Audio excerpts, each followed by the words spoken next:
जग्गू कौवा अपने माता पिता का अकलौता बेटा था। उसके माँ बाप के बेजा लाड प्यार से वो बहुत बिगड़ चुका था। वो अपने मम्मा पापा को बहुत तंग करता था। कालू, तुम ये दाना खा लो, मैंने ये खिचड़ी अपने जग्गू के लिए बनाई है। जो भी चीज हो तुम अपने बेटे के लिए रख लेती हो और मुझे हर रोज ये सूखा दाना ही खाने को देती हो। कालू, एक ही तो बेटा है मेरा, अब उसके लाड मैं नहीं उठाऊंगी तो और कौन उठाएगा। जग्गू कौवा भी बाहर से खेल कर आ जाता है। मम्मा मम्मा, बहुत भूख लगी है, जल्दी बताओ क्या बनाया है आज। लो मेरा बेटा, ये खिचड़ी खा लो, आज मैंने अपने बेटे के लिए खिचड़ी बनाई है। खिचड़ी? खिचड़ी तो अभी मैंने कल ही खाई थी, फिर वही खिचड़ी? मैं नहीं खाऊंगा खिचड़ी। ऐसा कहते हुए उनका बेटा जग्गू कौवा खिचड़ी की प्लेट उठाकर दूसरी तरफ फेंक देता है, जो सीधी जाकर उसके पापा कालू कौवे के मुंह पर लगती है। जल गया, हाय मैं जल गया। जग्गू बेटा, इतना भी गुस्सा ठीक नहीं है, तुमने अपने पिता का चेहरा जला दिया है गरम गरम खिचड़ी गिराकर। मैं ऐसा ही करूँगा, अगर तुम मेरी पसंद की चीज नहीं बनाओगी तो मैं ऐसा ही करूँगा। जब हम मर गए तो फिर पता चलेगा तुम्हें। मर जाओ, मैं क्या करूँ, आप दोनों ही मर जाओ। चुप चुप कर जाओ बेशरम, बहुत बिगड़ गया है तू। गुस्से में जग्गू कौवा घर से बाहर चला जाता है। आपने ऐसे ही डांट दिया मेरे जग्गू को, जवान खून है, समझ जाएगा जैसे जैसे बड़ा होगा। मुझे नहीं लगता ये समझेगा, ये तो दिन ब दिन और भी बिगड़ता जा रहा है। गुस्से होकर जग्गू कौवा जंगल की दूसरी ओर अपने दादों के घर चला जाता है। जग्गू बेटा, क्या हुआ, क्या आज फिर माँ से लड़कर आए हो? माँ से नहीं, मैं तेरे बेटे से लड़कर आया हूँ, उसने डांटा है मुझे आज। बेटा जग्गू, वो बाप है तुम्हारा, इज्जत से बात किया करो। मैं यहाँ तुम्हारी काहे काहे नहीं सुनने आया, अगर घर में कुछ खाने को है तो मुझे दो। लो ये खिचड़ी खा लो, मैंने तो आज अपने लिए खिचड़ी बनाई थी। इस खिचड़ी की वजह से ही तो मम्मा पापा आज मुझसे पिटने लगे थे, और यहाँ तुमने भी खिचड़ी ही बनाई है, तो फिर ये दाना खा लो बेटा, क्यों इतने जिद्दी बन रहे हो। कालू, जग्गू अभी तक नहीं आया, जाओ देखो उसे। जाना कहाँ है, वो अपनी दादों के पास ही गया होगा। फिर कालू कौवा घर से निकलता है। वो सीधा कबूतर की दुकान पर जाता है और वहाँ से मिठाई लेता है और अपनी माँ के घर जाता है। कालू कौवा अपनी माँ के दरवाजे पर दस्तक देता है। माँ, क्या जग्गू यहाँ आया है? हाँ बेटा, वो इधर ही है, मगर बहुत गुस्से में है मेरा शेर जग्गू। क्यों डांटते हो तुम उसे? माँ, मैंने तो उसे कुछ भी नहीं कहा। फिर कालू कौवा घर के अंदर चला जाता है और जग्गू को मिठाई दिखाता है। देखो तो मैं क्या लाया हूँ अपने जग्गू के लिए।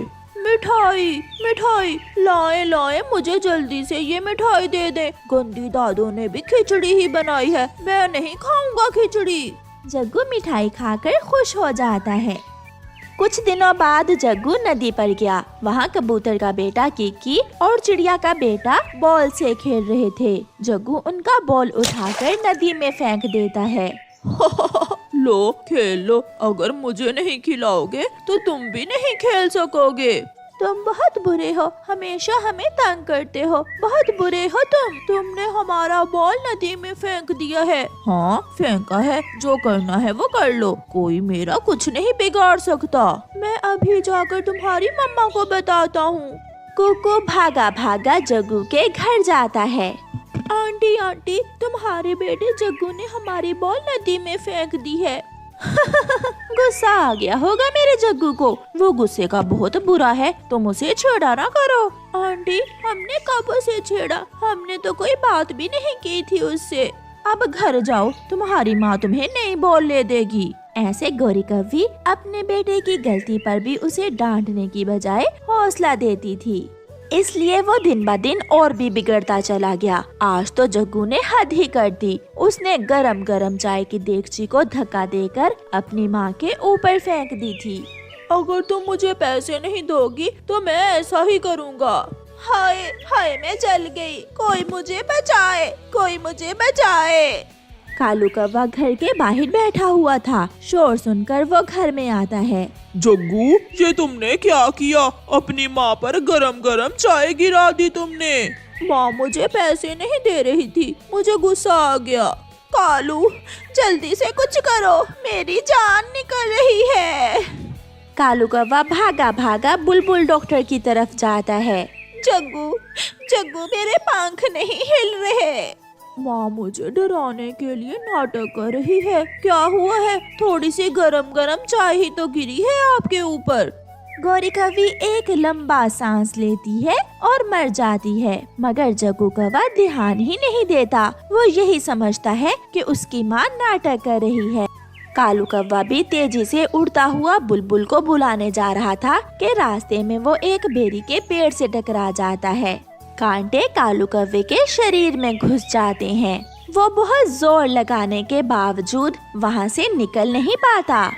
शाम हो जाती है। जब कालू कौवा घर नहीं आता तो जग्गू कौवा थोड़ा परेशान हो जाता है। माँ उठो, अब बहुत हो गया नाटक। अच्छा सॉरी, फिर ऐसा नहीं करूँगा। मगर उसकी माँ तो मर चुकी थी, वो कहाँ उठने वाली थी। जग्गू कौवा भागा भागा पड़ोसन चिड़िया के घर जाता है। आंटी चिड़िया जल्दी चले, मम्मा बोल नहीं रही। चिड़िया जल्दी से जग्गू के साथ जाती है। जग्गू, तुम्हारी माँ तो मर गई है, इसे क्या हुआ है?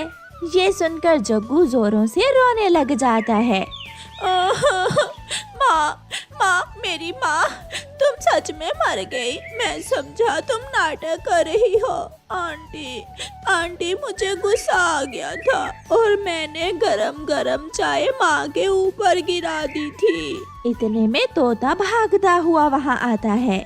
चिड़िया, कालू कौवा बेरी के पेड़ में फंसा हुआ था। जब मैंने उसे बाहर निकाला तो वो मर चुका था। एक ही दिन में जग्गू कौवे की वजह से उसके मम्मा पापा मर चुके थे। पापा तो बुलबुल आंटी को लेने गए थे, फिर क्या हुआ पापा के साथ? तुम्हारे जैसी संतान से तो अच्छा है ऊपर वाला किसी को ऐसी संतान ही ना दे। अपने ही हाथों से अपनी माँ और बाप दोनों को मार दिया तुमने। तुम कभी खुश नहीं रहोगे। इतने भी छोटे नहीं हो तुम, बुरे कौवे हो तुम। तोता और चिड़िया वहाँ से चले जाते हैं। उस रात जग्गू सो नहीं पाता। वो सारी रात जाग कर गुजारता है। वो रोए जा रहा था, मगर आज उसके लाड उठाने वाला कोई ना था और ना ही उसे कोई चुप करवाने वाला था। काश मम्मा पापा आप फिर से आ जाओ। मैं आपको कभी तंग नहीं करूँगा। मैं बहुत बुरा हूँ, ना जाने मुझे इतना गुस्सा क्यों आ जाता था।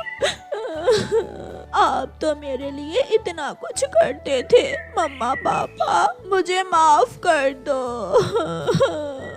2 दिन तक जग्गू कौवा घर में ही रहता है और फिर तीसरे दिन अपने घर से निकलता है, क्योंकि अब उसके घर में खाने को कुछ नहीं था। वो अपने घर के बाहर बैठ जाता है। कुकू अपनी मम्मा के साथ बातें करता हुआ दाना लेने जा रहा था। कबूतर का बेटा कीकी भी अपनी माँ के साथ नदी से पानी पी कर आ रहा था, मगर कोई भी उसके पास नहीं रुकता, क्योंकि वो इतना बुरा था कि सब उससे नफरत करते थे। कोई उससे दोस्ती नहीं करना चाहता था।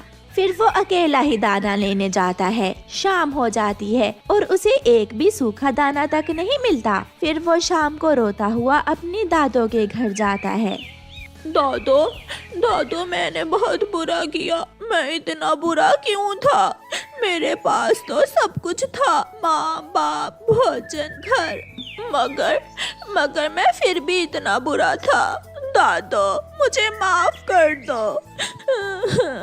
अब मैं क्या माफ करूं जग्गू बेटा तुम्हें? अब पछताए क्या जब चिड़िया चुग गई खेत? अब तुम जाने दो, रोकर समंदर भी बहा दो। तेरे माँ बाप अब लौट कर नहीं आएंगे। लो ये दाना खा लो, मुझे तुम्हारी चिंता हो रही है, तुम भूखे होगे। फिर जग्गू कौवा दाना खा लेता है।